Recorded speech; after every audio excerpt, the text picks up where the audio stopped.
Bom dia, irmãos. Bom dia. Essa é praticamente uma das últimas mensagens do ano. Ela foi preparada para ser dada domingo passado, mas quando eu cheguei, o Misael tinha preparado a dele. Ele deu uma excelente e maravilhosa mensagem. Eu digo, não, a minha eu dou no próximo domingo. Então eu gostaria que essa mensagem fosse a mensagem do ano. O título principal eu coloquei na forma de uma exclamação: por que você fracassa?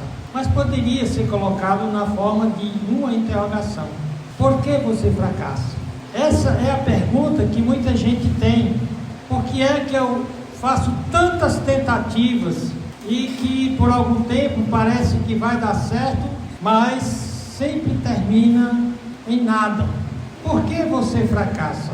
Pergunte aí, quem de nós aqui já não fracassou em alguma coisa? E você tentou fazer para dar certo e deu errado. A maioria das pessoas amargam uma série incontável de fracassos através da vida.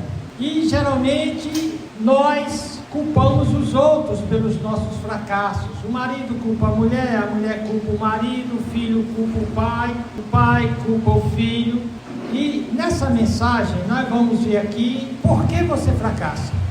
Isso tem a ver com o ego mal ou a carne, tem a ver com egoísmo, que hoje a psicologia, as ciências humanas que lidam com problemas e transtornos emocionais e psicológicos chamam de narcisismo. Nós vamos ver aqui uma contraposição. Por que você fracassa? De um lado, você tem aí uma mão mexendo em bonequinhos. Por trás da mão tem um demônio. Essa mão aí é o ego, é o eu. Por trás dela está a soberba, a ingratidão, que é o caráter dos perdidos. Porém, infelizmente, todo crente ainda, ele tem uma natureza ruim. Ele ganhou uma natureza nova quando ele aceitou Cristo, mas ainda tem o ego mau. Ele tem um ego transformado, um ego bom. Esse ego bom é responsável pela humildade e gratidão, que é o caráter dos santos. Ao crente é próprio se esperar que ele seja uma pessoa que cultive humildade. Na realidade, o nosso texto-chave, Efésios 4, 1 a 2, mostra que o crente foi chamado para ser humilde. É completamente inapropriado um crente soberbo, arrogante, cheio de si, que confia no seu taco, no seu músculo, nos seus recursos. Vamos orar. Senhor Deus, nos guia agora a entender a razão dos nossos fracassos, que somos nós próprios. Cada um de nós tem um inimigo mortal, seu próprio eu, seu ego mau. Nos ensina como crucificar esse eu, para que o novo eu, regenerado por Jesus Cristo, esse homem santo, essa mulher piedosa, possa aparecer. Nos guia agora em nome de Jesus Cristo. Amém. Amém. Por que você fracassa? Exclamando, interrogando. Por que então eu fracasso? Você vai saber. O nosso texto-chave está em Efésios 4, 1 e 2. Lá o apóstolo Paulo diz: rogo-vos, pois eu, preso do Senhor, que andeis de modo digno da vocação com que foste chamado. Qual é a maneira digna, apropriada de um crente andar? Isso aqui com toda a humildade. Ele deve mostrar humildade em todos os seus relacionamentos, em todas as suas vivências, em todos os seus problemas. Não tem esse negócio de surtar e virar a mesa e chutar o balde, não. Para o crente, não mais. Nós fomos chamados para vivenciar todos os aspectos da humildade. Aí diz mais, fomos chamados para mansidão, com toda a longanimidade, ou seja, com muita paciência, suportando-vos uns aos outros em amor. O ser humano, quando tem dois seres humanos juntos, deveria ser um relacionamento de amor, mas depois da queda é como dois porcos espinhos juntos. Mesmo quando eles se abraçam, o espinho de um fica espetando o outro. E mesmo que o espinho do outro está me espetando, a Bíblia diz: suporte. Repitam comigo: rogo-vos, pois eu, o preso do Senhor, que andeis como é digno da vocação porque foste chamados, com toda humildade, e mansidão, com toda longanimidade, muita paciência, suportando-vos uns aos outros, em amor. Então eu coloquei aí nesse segundo slide um desenho que mostra uma pessoa piedosa, está com as mãos de quem está orando, as mãos postas, um ar humilde. Do outro lado você vê um cara que tem um balão bem grande atrás dele, é o ego mal dele. A pessoa egoísta, ela tem o ego inflado, ela é o que se chama hoje de narcisista. Narciso, isso aqui vem da mitologia grega. Narciso, ele se apaixonou por si mesmo, se olhando no espelho da água. Ele foi lavar o rosto, aí viu que era um belíssimo rapaz, e ele ficou apaixonado por ele. Lá naquele lago tinha ninfas lindas, maravilhosas, e uma delas se apaixonou por ele, a Eco, e ela vai para Narciso e diz: olha, eu estou apaixonada por você, eu quero ter um relacionamento com você. Mas o Narciso só tinha olhos para ele próprio. Narciso é o que se chama hoje de filos alto, um filauto, filos, amantes, alto, si mesmo. Narciso só amava a si mesmo. Tem muitos amantes de si mesmo nesse mundo. Então, o outro texto diz o que é que eu devo fazer com essa natureza ruim que nós temos, que somos inclinados a sermos tipo Narciso, amarmos só a nós próprios. Vamos ler comigo, Gálatas 2:20. Diga, Gálatas 2:20. Já estou crucificado com Cristo, e vivo, não mais eu, mas Cristo vive em mim. E a vida que agora vivo na carne, vivo-a na fé no Filho de Deus, o qual me amou e se entregou a si mesmo. Já estou crucificado com Cristo. A Bíblia manda a gente crucificar o eu. Quando diz já estou, ele está dizendo, o meu eu agora foi crucificado com Cristo. Quando meus pecados foram lançados com Cristo, eu também morri para a velha pessoa que eu era. Não mais eu vivo, o meu eu não vive mais, foi crucificado. Aí você pergunta, pregador, e como é que eu crucifico o meu eu? Porque o meu eu tem atanazado a minha vida, o bicho fica me aperreando, se ofendendo por tudo, se milindrando por tudo, nada agrada a ele. Como é que eu vou crucificar esse meu eu encrenqueiro? Por que crucificar o eu? Por que crucificar o ego mal? Devo crucificar o ego mal para que o eu regenerado cumpra o plano de Deus. E qual é o plano de Deus para o novo eu que Ele me deu? Na realidade, quando Ele criou o homem lá no Jardim do Éden, o eu do homem era perfeito, era maravilhoso. Eu dou aqui 5 características para o eu como foi criado por Deus. O eu é quem eu sou.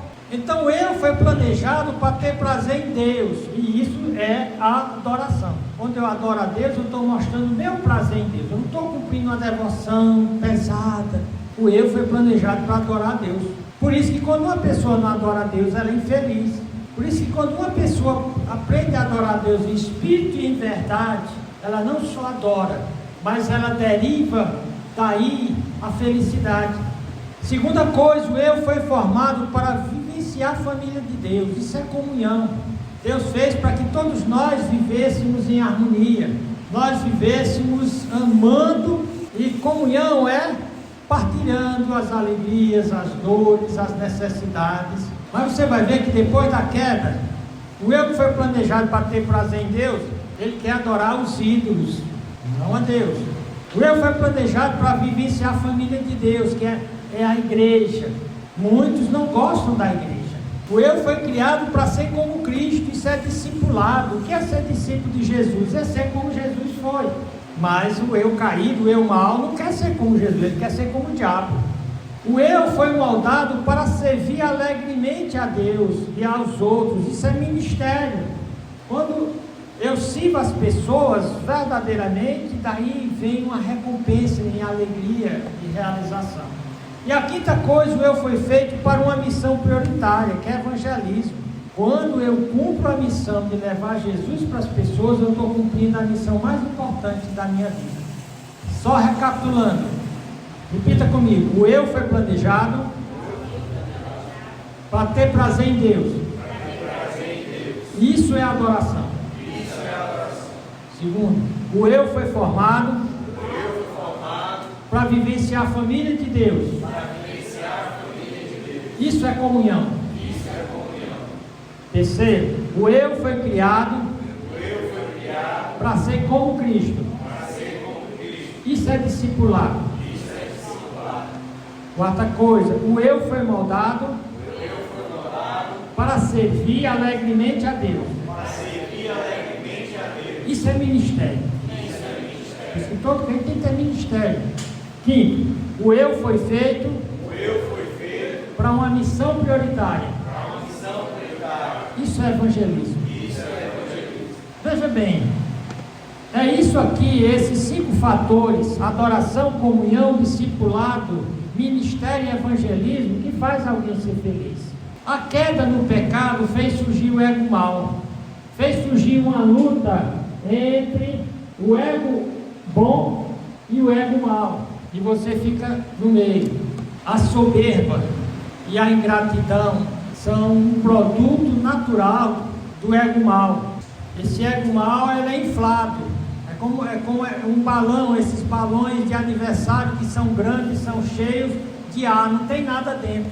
Uma pessoa egoísta, ela é vazia, ela parece ser grandiosa, ser famosa, ser poderosa, ser rica, mas de fato ela é vazia, e facilmente ela se desequilibra, ela tem uma instabilidade emocional e existencial grandemente, assim como um balão facilmente pode ser furado por uma agulhinha.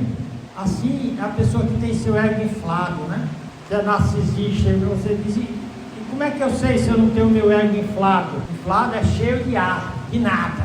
Tem gente que vive enchendo enchendo a bola, como se diz, só para depois ver ela furada e entrar em desespero. Uma das coisas desse ego narcisista é que ele é manipulador. Você vê aí um camarada com os bonecos, que são pessoas, e ele tem uns mecanismos na mão, e fios descem, e as pessoas, elas agem conforme ele vai manipulando. Então o egoísta é um manipulador, ele está todo o tempo tentando controlar as pessoas para atingir seus objetivos malignos, porque ele está tentando manipular as pessoas. A Bíblia diz que o mundo jaz no maligno, mas por trás dele estão os demônios. Descrevendo um ego narcisista: você é igual a Narciso, você só ama você mesmo? Nós vamos saber qual é a consequência, se você é amante de você. E se você é um narcisista, você também vai se relacionar com as pessoas como um narcisista, e você vai ver as consequências disso. Primeiro, o ego narcisista tem um senso de autoimportância excessivamente alto. Esses egos inflados exigem admiração constante e excessiva. Alguns, quando vem para a igreja, o irmão não fala, ele já fica todo dolorido. Eu cheguei na igreja, o irmão Flávio nem me notou, nem falou comigo. Se sentem que merecem privilégio e tratamento especial. Ele quer chegar, não quer pegar fila. Diz que o egoísta não gosta de pegar fila. Ele acha que ele tem direito a passar na frente. O ego narcisista, ele espera ser reconhecido como superiores, mesmo sem ter feito conquista. Alguns, por exemplo, têm título de doutor, mas eles não estudaram, eles compraram um diploma. É dito que no Brasil, 50% das pessoas que têm curso superior em faculdade são analfabetos funcionais. Eles adquiriram o diploma, porém, o que eles leem, eles não compreendem. Isso é analfabeto funcional. Eles querem ter tratamento superior, mas sem ter o mérito para isso. Esse ego narcisista, quase todo o tempo, está tentando manipular as pessoas para ter o que querem. São manipuladores por excelência. Eles são incapazes de ser amigos de qualquer pessoa. Eles estão sempre usando as pessoas. Fazem com que suas conquistas e talento pareçam maiores do que são. Já começa pequeno em casa. Lá na escola ele tirou 7. Aí a mãe pergunta ao pai: como é que foi na escola? 10. Por que ele não é honesto? Eu não fui feliz na prova, não estudei direito, tirei só 5. Mas na prova Mas o narcisista não, né? Ele não importa ser, ele importa parecer.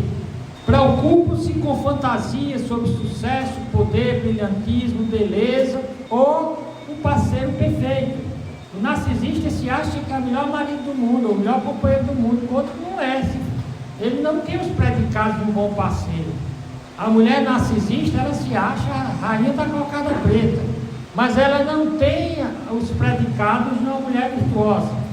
O ego narcisista acredita que são superiores e só podem passar tempo ou ser compreendidos por pessoas igualmente especiais. Eles procuram selecionar suas amizades somente com pessoas de destaque. Eles não querem ser vistos com pessoas pobres, sem cultura. São sofisticados. Eles acham que são importantes e só a pessoa do top deles é que... Outra coisa, são críticos e menosprezam pessoas que consideram não importantes. O narcisista é assim. Outra coisa, eles esperam favores especiais, esperam que outras pessoas façam o que elas querem sem questioná-las. Elas têm uma baixa resistência à contradição e frustração. Se alguém contradizer, você vai ver o que vai acontecer. Tiram vantagem dos outros para obter o que querem. O narcisista é impiedoso, é cruel. Então nós vimos que ele se preocupa com as fantasias sobre sucesso, poder, brilhantismo, tiram vantagem de todo mundo. Eles têm capacidade ou falta de vontade de reconhecer as necessidades e necessidades dos outros. Eles não são empáticos. A pessoa empática, ele procura compreender a outra pessoa, ele procura notar no rosto da pessoa, na situação da pessoa, o seu sofrimento e como ela pode aliviar. Porém, o narcisista é o que se chamaria hoje de um psicopata. Ele não está nem aí para a desgraça dos outros. Assim também como ele é capaz de matar uma pessoa por qualquer besteira. Eles têm inveja dos outros e acreditam que os outros invejam. Comportam-se de forma arrogante, gabam-se muito e parecem convencidos de que são os reis da cocada preta. Insistem em ter o melhor de tudo, por exemplo, o melhor carro, o melhor escritório. E quando eles não têm, eles se frustram, porque o colega tem um carro melhor, tem uma casa melhor. Eles vivem numa competição desesperada, correndo atrás do nada. Por isso que a nossa mensagem: por que você fracassa?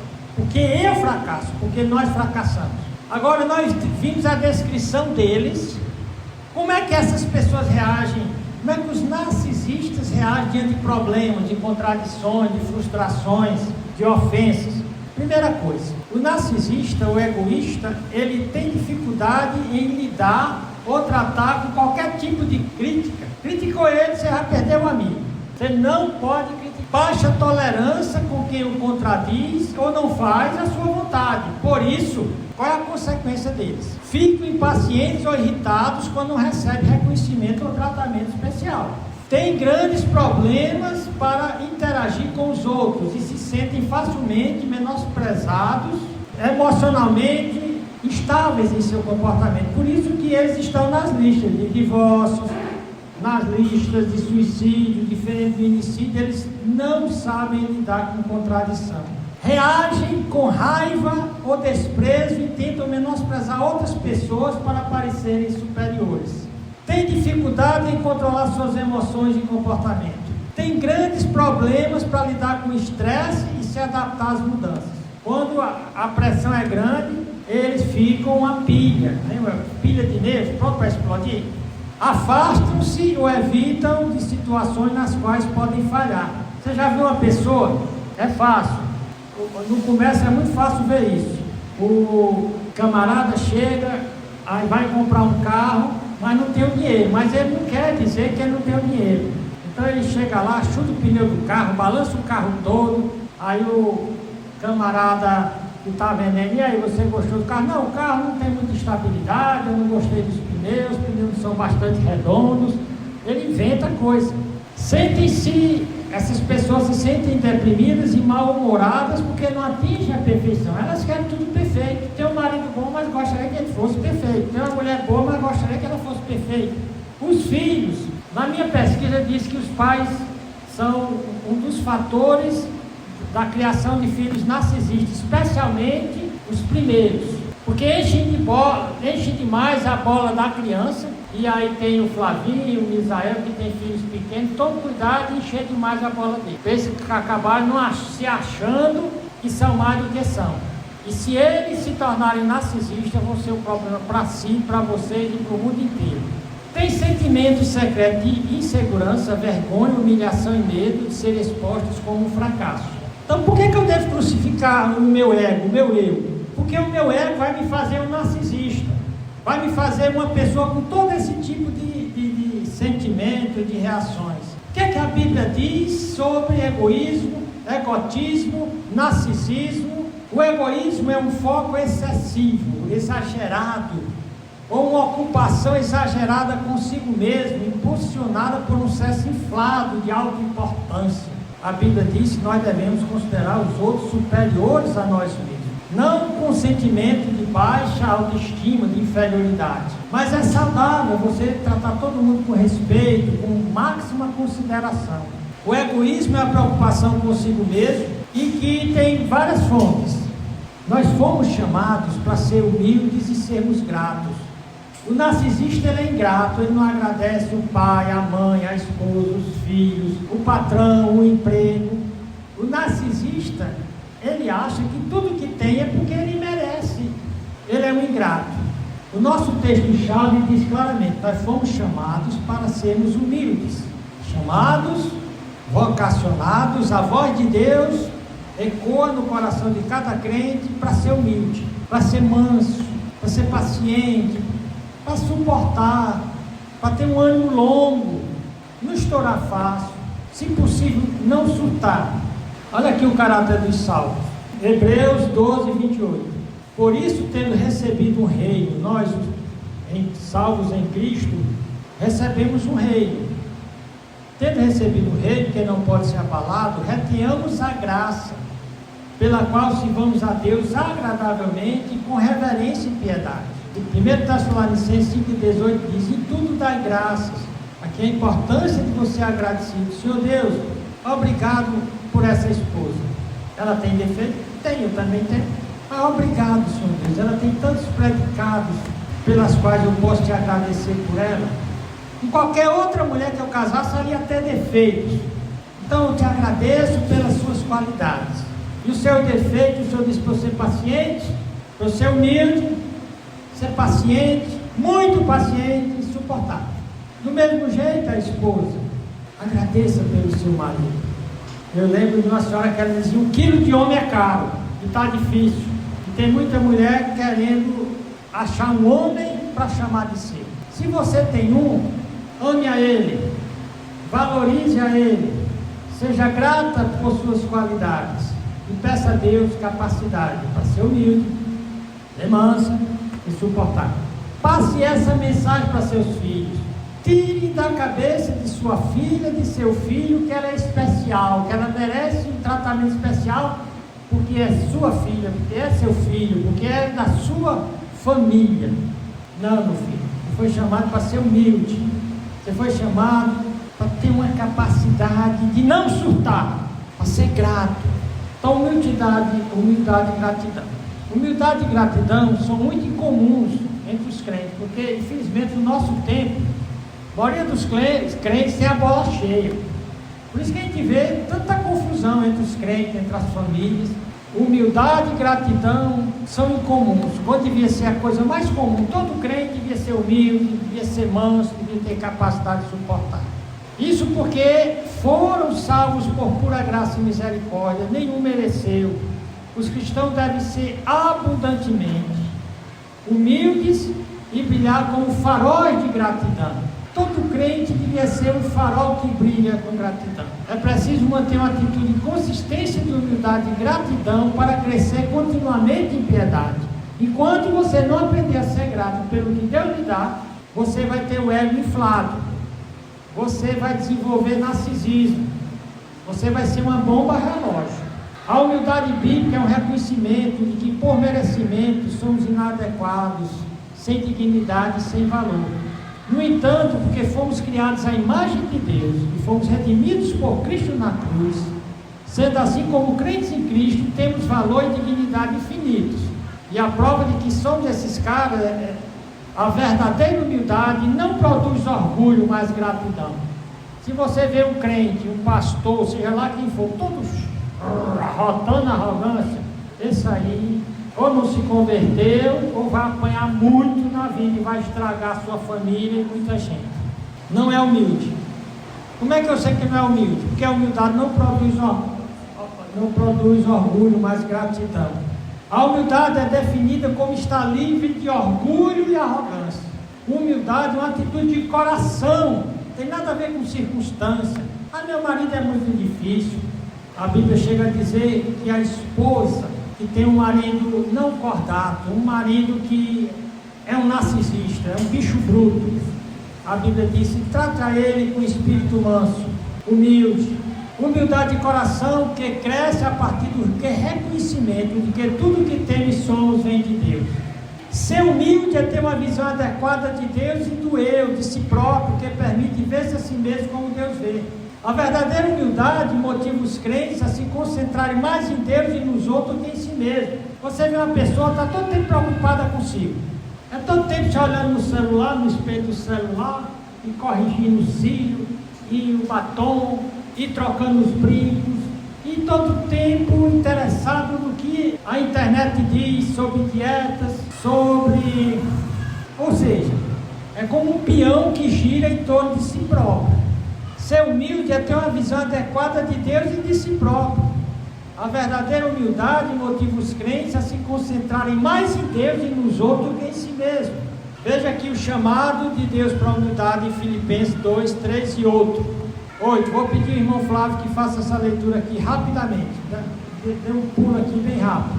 Onde é que Deus nos chama para a humildade?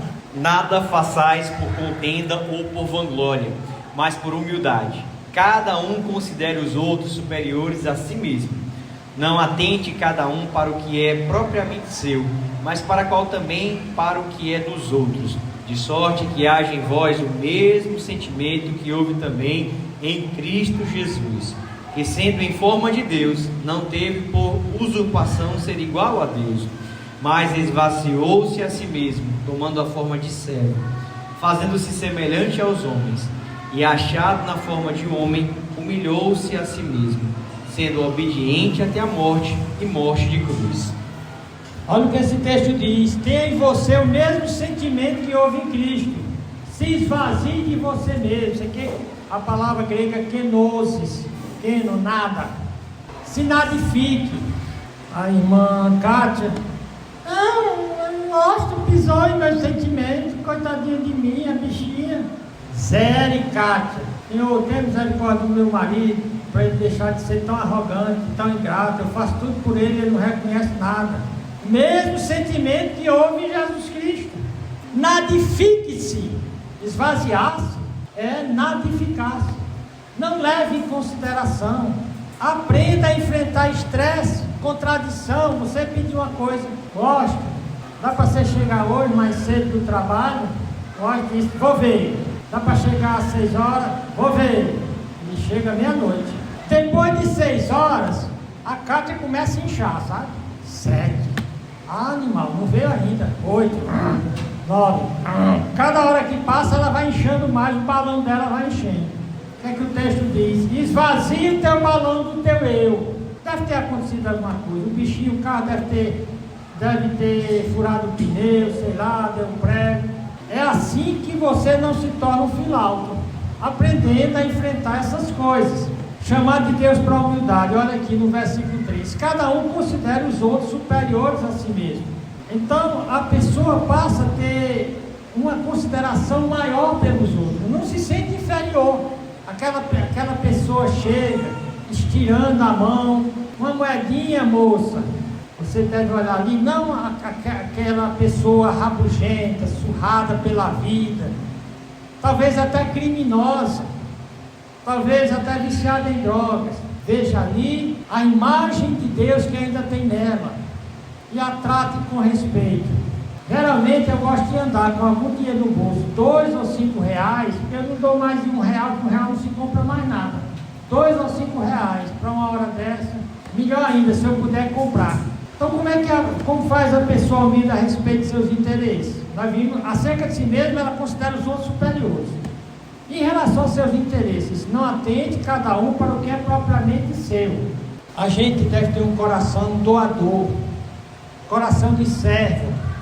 Não é pegar o que tem e sair rasgando, mas o que a gente puder fazer para se doar. O que tipo de atitude a pessoa humilde deve ter? Haja em vós o mesmo sentimento que houve também em Cristo Jesus.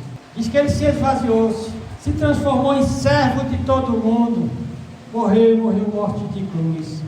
Como foi que Cristo exemplificou esse nada eficácia? Como foi que Cristo exemplificou a humildade? Os versos 5 a 8 diz que ele não se aferrou aos seus direitos, não teve por usurpação ser igual a Deus. Olha, eu sou sua esposa, você não me pegou no cabaré não, você me deve. Eu já ouvi mulher dizer isso. Ou então, quem é que você pensa que você é? Com quem é que você está falando? Eu tenho 3 diplomas. Não é por aí. Cristo não se aferrou a seus direitos, desarmou-se de defesas e interesses próprios. Diz que ele se esvaziou de quê? De suas defesas, de seus interesses. Diz que ele tomou a forma de servo, ele viveu para servir. O que é que eu posso fazer para ajudar? Vai passando, se não tiver muito atrasado para o compromisso, tem uma pessoa no sol quente com o pneu furado. Se puder, para no acostamento, olhar se também não é um golpe e vai lá ajudar o cara a trocar o pneu. Viveu para servir, tomando a forma de servo. E como é que eu faço isso? Colocando-se no lugar do outro, fazendo-se semelhante a homens. Cristo era Deus e se fez homem, se colocou no nosso lugar. Sabe qual é a única esperança do misério entender Liliane? Se colocando no lugar dela. Como é ser mãe de 3 meninos? Acorda quantas vezes por noite? 4? O único jeito. O que é levantar 4 vezes por noite para cuidar de menino, birrento, sujo, cagado. É o único jeito de você entender. E a Liliane, qual é a única chance dela entender Misael? Se coloca em cima desse grande, no lugar desse grandão. O que é ter de fazer o que ele faz? O que é? A única maneira da Johanna entender o Flávio é se colocar no lugar dele. E como é que vai se colocar no lugar dele? Meu filho, fala aí dos seus problemas, como é que está a sua situação? Como é que está a situação da empresa? Não sofra sozinho não, deixa eu carregar um pouquinho dessa massa pesada que você está carregando. Colocar no lugar dele. O Flávio do mesmo jeito, se colocando no lugar da Johanna. O Francisco no lugar da Valéria. Pena que a Valéria não veio para saber que ela ia se colocar no lugar do Francisco. O Wesley está solteiro, mas se colocar no lugar do filho dele. A Yasmin, como é que eu vou entender a minha mãe? Como é que seria passar um dia na vida da Marta? Para você. Então aqui diz que a maneira de não se tornar um egoísta, um narcisista, vocês viram aqui que o narcisista ele vai fracassar, não é ninguém desejando mal não. O narcisista, o egoísta está condenado ao fracasso. Por isso que o nosso título é: por que você fracassa? Porque você não é humilde, você não é grato, você vive aferrado, agarrado a seus direitos, você vive se defendendo, você vive girando em torno dos seus direitos próprios, você vive para se servir, você não é empático, você não se coloca no lugar do outro e você não é autêntico. Cristo não foi hipócrita, que ele foi servo, não só por fora, mas por fora e por dentro, achado em forma humana. E a palavra lá forma é aquela ideia de uma coisa que é fora correspondendo ao que está dentro. Você pode pegar uma laranja natural, dentro tem suco de laranja. Tem umas laranjas artificiais que ela parece mais laranja do que uma natural, mas ela só tem a forma de laranja, mas não corresponde, não é uma laranja real. Aqui é o hipócrita, ele tem apenas a aparência, tem a aparência, mas não tem o conteúdo.